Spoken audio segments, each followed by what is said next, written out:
साल पहले गीता की शादी एक संपन्न घराने में हुई थी। छोटा और सुखी ससुराल जैसा सबको दिखता था, दरअसल वैसा था नहीं।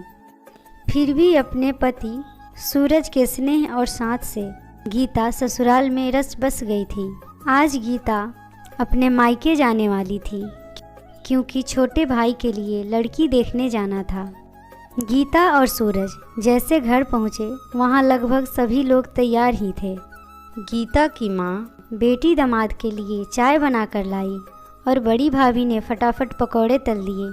पापा जल्दी से गर्मा गर्म जलेबी लेकर आए, क्योंकि सब जानते थे गीता को जलेबी बहुत पसंद था।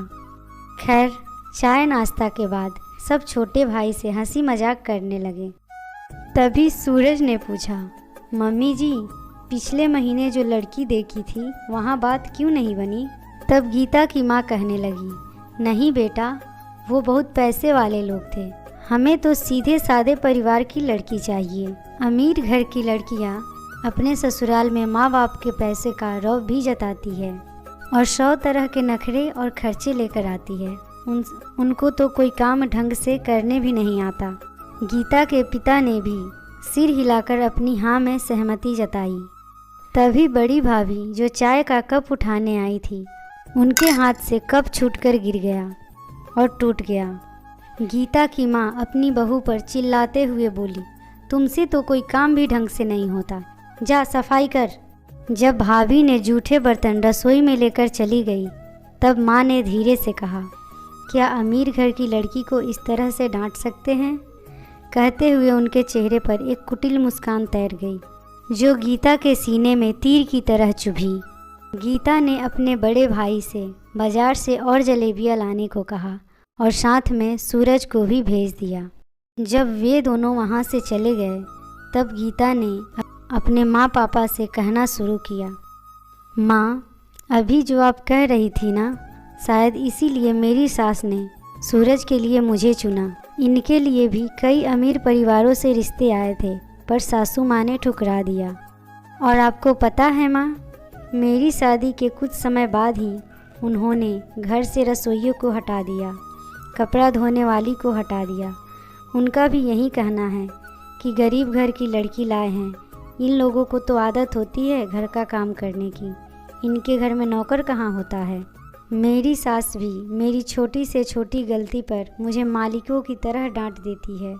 आपको पता है माँ, उनके घर में कोई सामान नहीं मिलती, गुम हो जाती है, तब सबसे पहले मुझसे ही पूछा जाता है, जैसे कि मैं कोई चोर हूँ। हालांकि मेरी सास ने कभी मेरे लिए चोर शब्द का इस्तेमाल नहीं किया है, पर मुझ पर कीमती चीज़ों को लेकर कभी भरोसा भी नहीं किया है।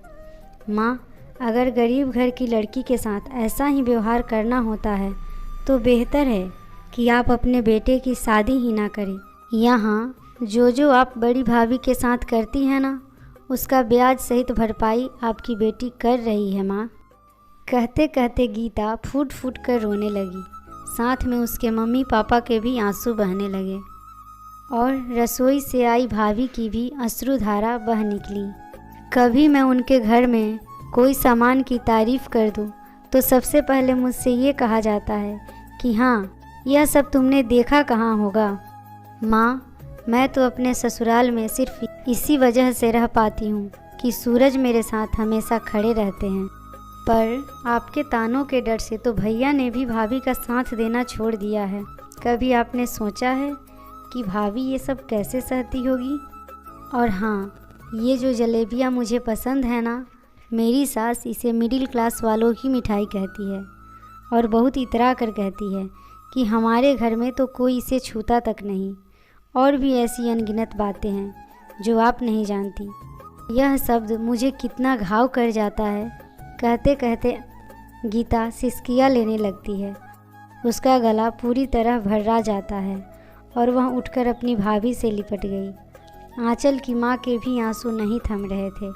वह खुद को कोसने लगी और अपनी बहू से माफ़ी मांगते हुए बोलने लगी कि मैंने कभी नहीं सोचा था कि मेरी करनी लौटकर इस तरह मुझ पर आएगी। अब आइंदा कभी तेरा दिल नहीं दुखाऊंगी बहू। भाभी, गीता और माँ तीनों गले लगकर न जाने कितनी देर तक रोते रहे। ऐसा क्यों होता है कि जब तक किसी अपने पर न बीते लोग समझना और सुधरना नहीं चाहते? न जाने कैसी मानसिकता बना लेते हैं। क्या यह सोच सही है कि अपने से नीचे घर की लड़की लाएंगे तो उसे ज़िंदगी भर दबा कर रखेंगे और गुलाम बना कर रखेंगे? अपनी राय कमेंट बॉक्स में बताएं।